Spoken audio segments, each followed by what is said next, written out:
Good morning, everyone. It's an honor to be here. Can you hear me well? First of all, I just want to say I'm deeply grateful for the invitation to be here today. I want to especially thank the Center for Social Value Creation, the Robert Smith School of Business, the University of Maryland, and for each and every one of you that woke up early to come here today. My title is Director of Environmental Stewardship. My training is in ecology. And I've been with Clif Bar for about 12 years now. Clif Bar just celebrated their 20th anniversary. So today I'm going to tell you a few stories, and I think they will resonate. But for me, I always come back to the importance of ecological sustainability as the foundation of all responsible businesses and responsible living. So I always start out with ecology and economics, and reminding us that they share the same root word, ecos, which means home. Ecology is the study of our home, the interaction of the different parts, the structure and function. And economics is the efficient management of that home. And the home we're talking about, those are our communities, our watersheds, the planet that we call home. And we have done a terrible job at managing our home. So it's time for ecology and economics to get back together so that we can really work together, because the knowledge is there. And business is a powerful platform for getting things done. So we need to get back to finding the right metrics that will guide us. As the founder of Clif Bar says, business has been part of creating the problems we're facing today. Business needs to help solve it. And I'm a strong believer in the fact that business can.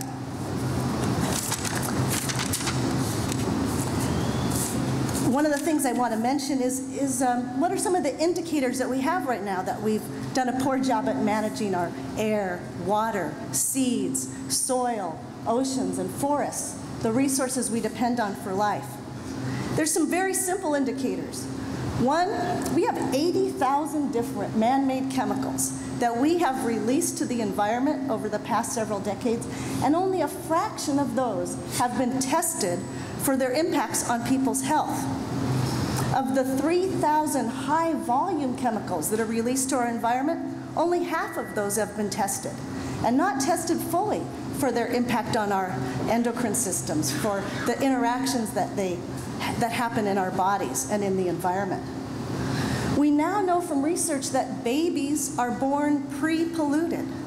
Research on chemical pollutants in blood taken from umbilical cords show that our babies are coming into this world with more than 200 chemical pollutants in their bodies. This is unacceptable.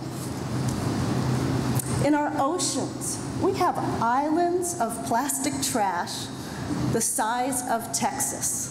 If you haven't heard of this, Google the Great Pacific Garbage Patch. It's shocking what we have done to our planet. It's shocking that plastic waste outnumbers plankton to 7 to 1, and that the sea life is suffering because of that. Here, the richest country in the world, 1 out of 5 children live in food-insecure homes. And obesity now and all the related problems are leading us into a new kind of malnutrition that is affecting everyone's health. And finally, the final great indicator for me is global warming. How much carbon we've put into the atmosphere, the climate disruption that we see taking place. We are experiencing now weather extremes that the climate models have predicted. And it's really urgent that we take action. But you know, business has its own language for challenges, and it's called opportunities. So first of all, great news. We have a lot of opportunities waiting for us that needs your attention.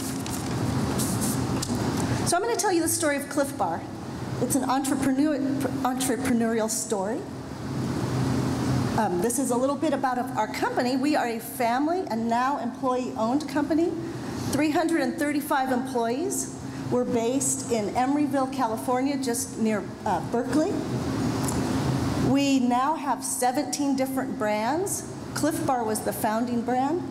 But, and we're not originally organic, but now we are, have purchased last year 80 million pounds of organic ingredients, 330 million pounds to date. And I'll explain to you why that is so important to us. So since this is a college, I thought I would tell you ahead what will be on the test. If there's 3 things I want you to remember today, it's this: conversation creates change. 5 bottom lines, and food matters. And please think about this one word all through the presentation: collaboration, because everything that gets done is a collaboration. I was honored that the dean said that I helped do this or that. The truth is, it's the company and the people in those departments that understand sustainability and then get rid of shrink wrap or reduce miles traveled. It's all collaboration. So, that's Kit and Gary. They are the owners, co-founders of Clif Bar, and there they are on the climbing wall at our office.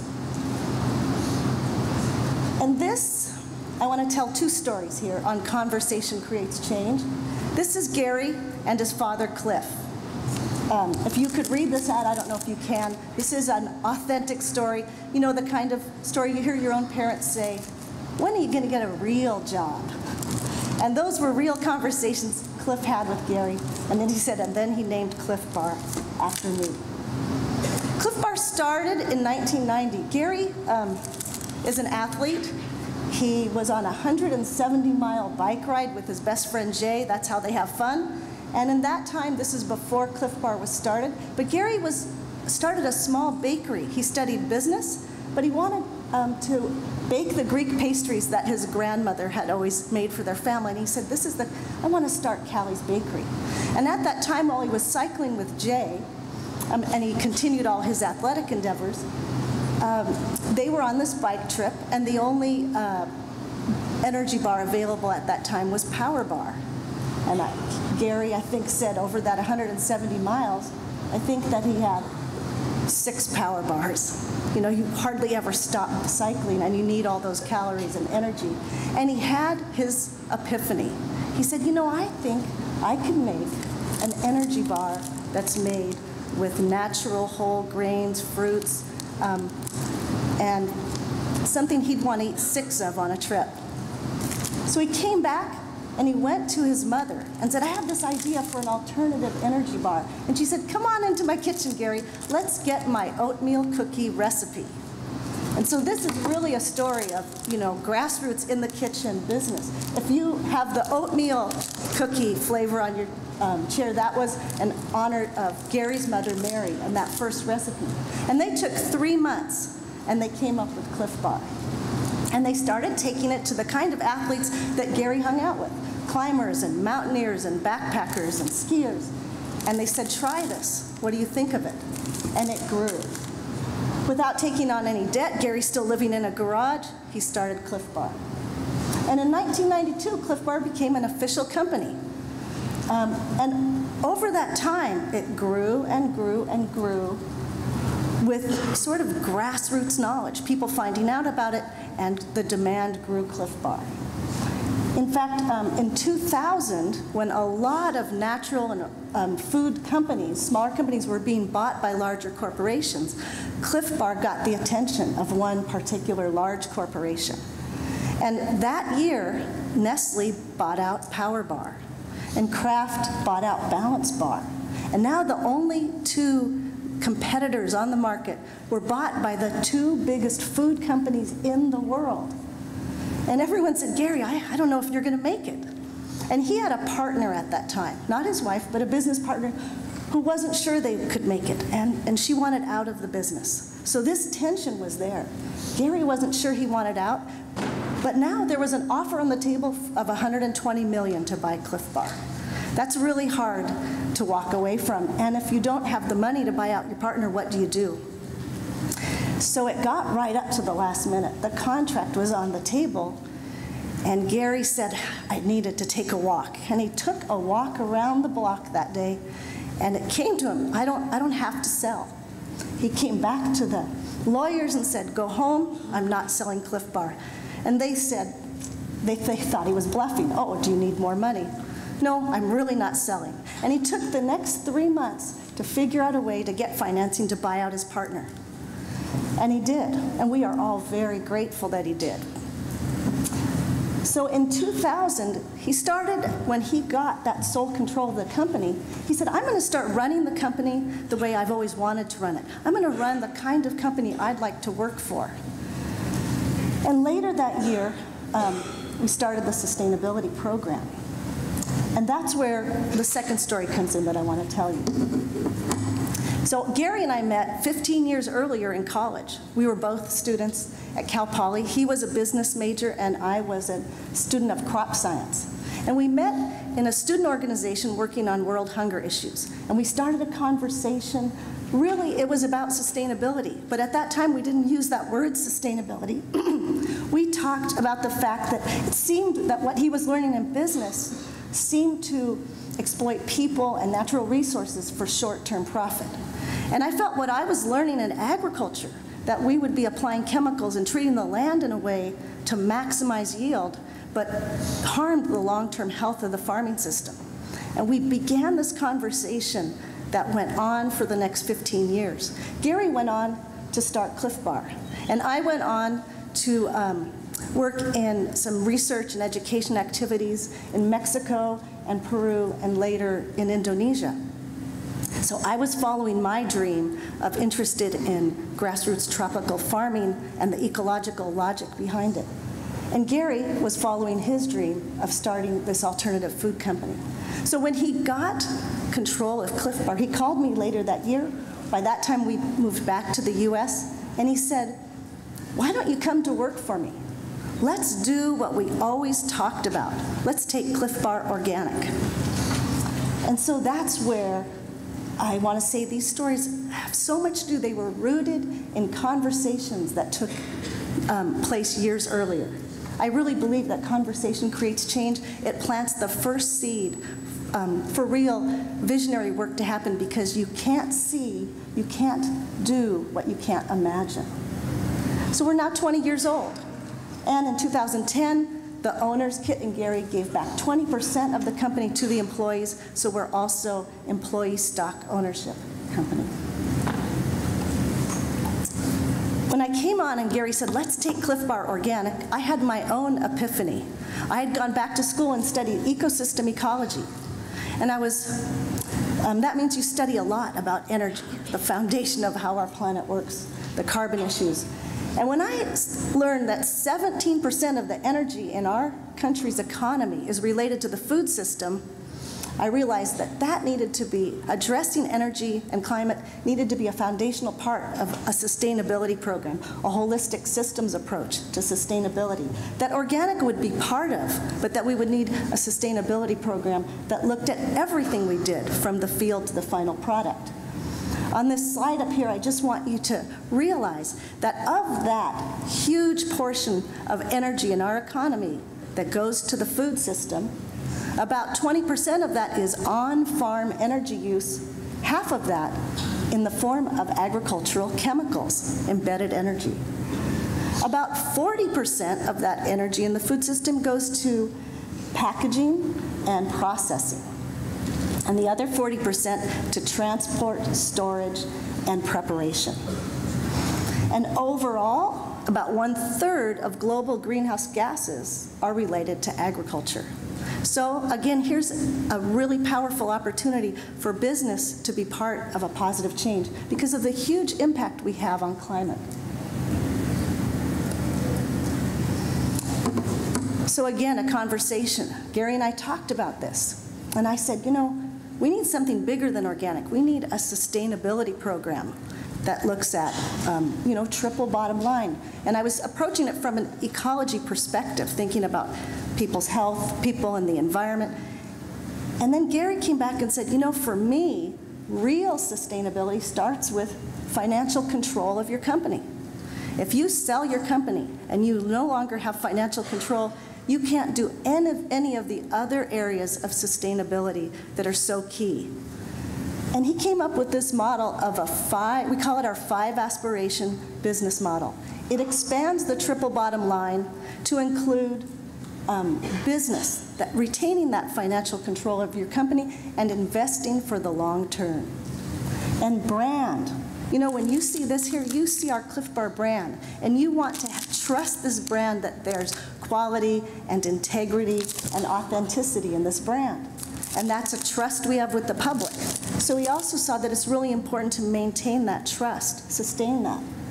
Sustaining our people is our commitment to employees and creating the kind of workplace that help them achieve their dreams. To create that kind of place where you can stay healthy, you can have a balanced life, and you can move forward excited and passionate about what you do every day.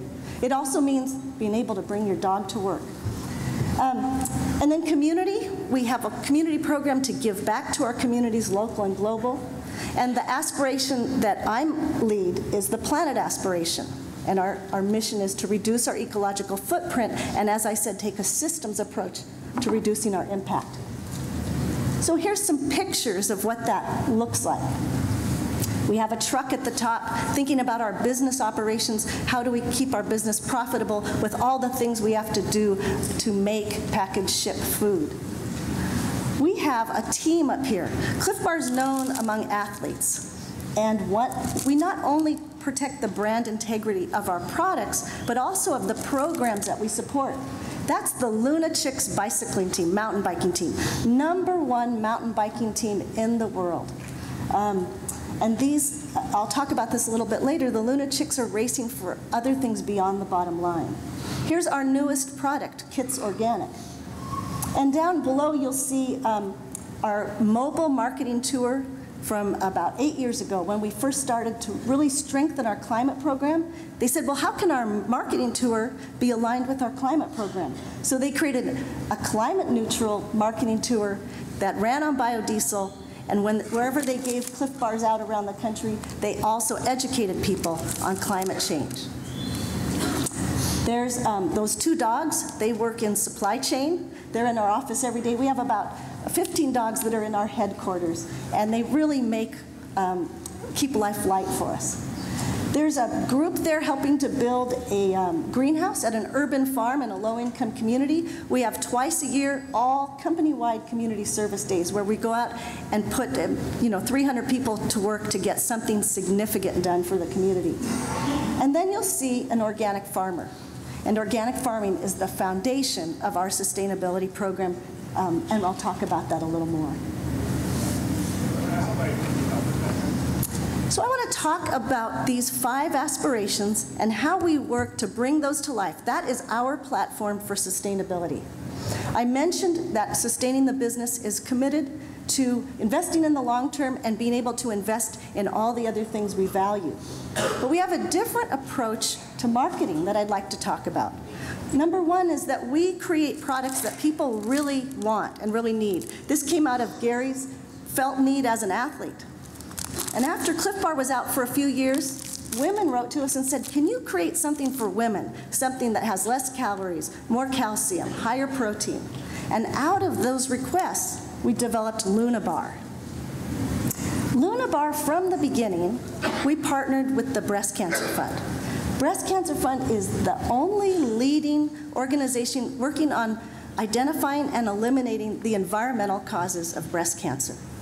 And they actually did mountain peak ascents with breast cancer survivors called Climb Against the Odds. And they came to us to get Clif Bars for the climb. And at that time, we were starting Luna Bar, and that's where that relationship began, actually supporting them in that Climb Against the Odds. But there's some creative ways that we've worked with the Breast Cancer Fund to bring attention to their cause and to also bring Luna Bar out into the world, and I'd like to share these with you. One is Luna Fest. Luna Fest is a film festival, now 10 years old, short films by, for, and about women. They're in 100 venues across the country. This is an opportunity to bring attention to some amazing women filmmakers, professional filmmakers, all the way down to high school filmmakers. We are going through about 1,000 submissions and choosing 6 or 7 for each year's event. When you hold a Luna Fest, and they're held at 100 venues, as I said, but not yet at University of Maryland, you can raise money for your own local nonprofit that addresses women's concerns of any type. And then 15% goes back to support the Breast Cancer Fund. To date, we've raised $1 million for local causes in over 700 different nonprofit organizations across the country, and raised more than $500,000 for the Breast Cancer Fund. Another way that we're working with Breast Cancer Fund, this amazing Luna Chicks team, several of women who went to the Olympics, they're racing to also bring awareness to issues of women's health, in particular breast cancer, which affects 1 out of 8 women. So that's called our Luna Chicks Pro team. We also have a Luna Chicks team that is around the country to help women who just want to get out and run and cycle and get more active. So that's another kind of Luna Chicks that's out to help women who want to be active get out in the community. And then Climb Against the Odds, they continue to have those mountain ascents, and every year we give 3 people from our company the opportunity to help raise money and go on the climb on company time. So those 3 women are hugging there below Mount Shasta. So this is an example. We can market and we can create good at the same time. Our Clif Bar brand is really about getting out there with athletes. We sponsor over 1,500 athletes, including from these sports like surfing. We also had a Meet the Moment website where you could post photos of your own exciting, inspirational moment and write some poetry about it. So that's where we get the surfer writing bliss somewhere between happy and uncertain. And one of our newer brands is the Clif Kid brand. And this is because people wrote to us and said, what kind of healthy organic snacks do you have for kids? And we looked at what do kids need now, and we were inspired by Richard Louve's book, The Last Child in the Woods, and the Children and Nature Network, saying we need to get kids outside and playing, and that's our own commitment as a company committed to people's health and the outdoors. So we created, 2 years ago, the Big Backyard Game of the Year contest. And kids can invent their own active backyard games, submit them, and then 5 contestants are accepted. We bring them to San Francisco where they lead their games for other children to play, and we choose one winner who gets a $10,000 college scholarship when they're ready. And here's our 7-year-old winner who won with her game North Pole, South Pole, where they're playing as penguins. A little look at what does it mean to sustain our people, keeping a healthy, vibrant, green workplace. People can work out 90 minutes a week on company time. We have a gym, we have trainers, we have nutritionists. We want to help people live a healthy life. We have on-site childcare that you see there. And we have a cool commute program where people can get support, a rebate for buying fuel-efficient hybrid cars. They can also get support to buy a bike or to buy a bike carrier to bring your dog to work or your kids to childcare. So we want to help you get to work with the least environmental impact as possible, and also to help you save money on your commute. Those are the kind of unusual benefits that we call sustainability benefits in our office. Our community program, sustaining our communities. We make a company commitment through our Project 2080 to do volunteer hours every year. This last year we committed to 8,000 hours of employee volunteer hours, and we had a 98% participation rate. That was a new high for us. The number 2080 came out 10 years ago when we were a much smaller company. We said, what if we committed 2,080 hours to community service? That's equal to 1 full-time employee. And that's where the name Project 2080 came. But as we grew, we increased the numbers. And we're working with, I believe, over 200 different nonprofit organizations lending a hand. Here we are painting a school, and then there Ed is helping in a big park cleanup. Also under the community aspiration, we have our Clif Bar Family Foundation, which gives over $1 million in grants each year. This past year we gave, I believe, 300 different grants. And in good company, where we took that vision of how much we could do with just our company. What if we work together with other companies to multiply our efforts? And I'll tell you a little bit about that at the end. What we're learning here is that it's important to do hands-on service because that changes us as the givers. And the Planet Aspiration is the area that I work in. And we look at 4 different areas: sustainable food and agriculture, zero waste, climate and energy, and natural resource conservation. Here's a picture of our LEED certified office. We moved into just 2 years ago. You see bicycles hanging from the ceiling. That's our decoration, repurposed cycles and kayaks and snowboards. Natural light coming in. And on the roof, we have a smart solar array that's providing 90% of all of our electricity. We do other things to address climate change. We have biodiesel in many of our shipping lines. We have carbon offsets that keep our carbon footprint climate neutral. We've helped build over 30 different new wind turbines through that program. And we're taking policy action in partnership with BICEP, Businesses for Innovative Climate and Energy Policy. But that's not enough. It's time to worry. We have overshot what scientists say is a safe level of carbon in the atmosphere. And so really what is needed is to build this movement that you're here for today, that sustainable business movement, so that we can create transformative business practices that address that from the get-go, from the ground up. So my last part of this talk is food matters. Food matters for us is a way to promote sustainable, restorative, resilient, production systems with organic as that example. Organic has always been the foundation of our sustainability program because it generates multiple benefits. It's a powerful tool in the fight against global warming, using 30 to 50% less fossil fuels and storing carbon in the soil instead of releasing it to the atmosphere. But that's not enough. We need new metrics to tell the story of these transformative systems. So we hired an economist to do research. We'd heard that organic creates more jobs, and that is really important in today's economy. So he did an analysis of our purchasing in 2010 and found that our use of organic ingredients created an additional 16% more jobs in the US economy than had we used conventional ingredients.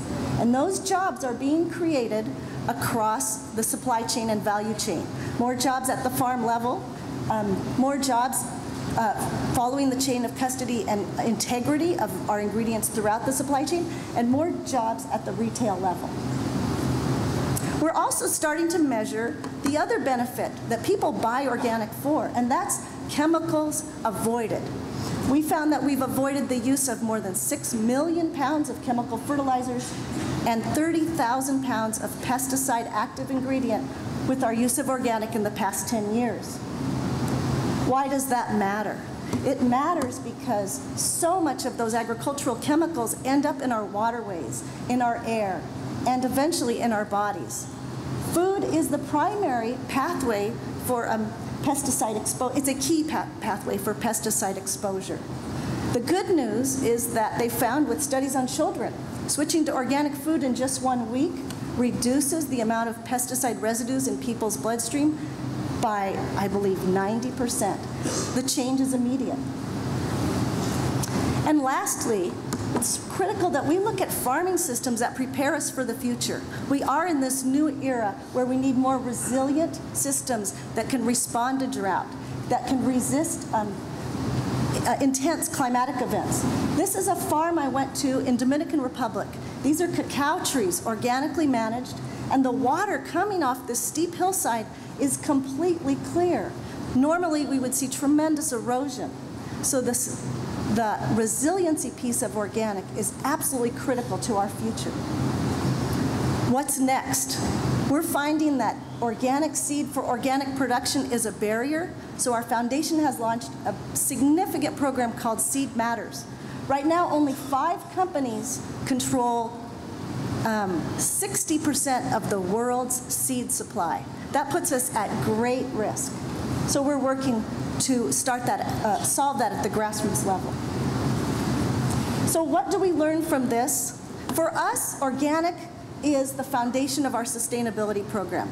It's a production system that in itself is a triple bottom line approach to resource use.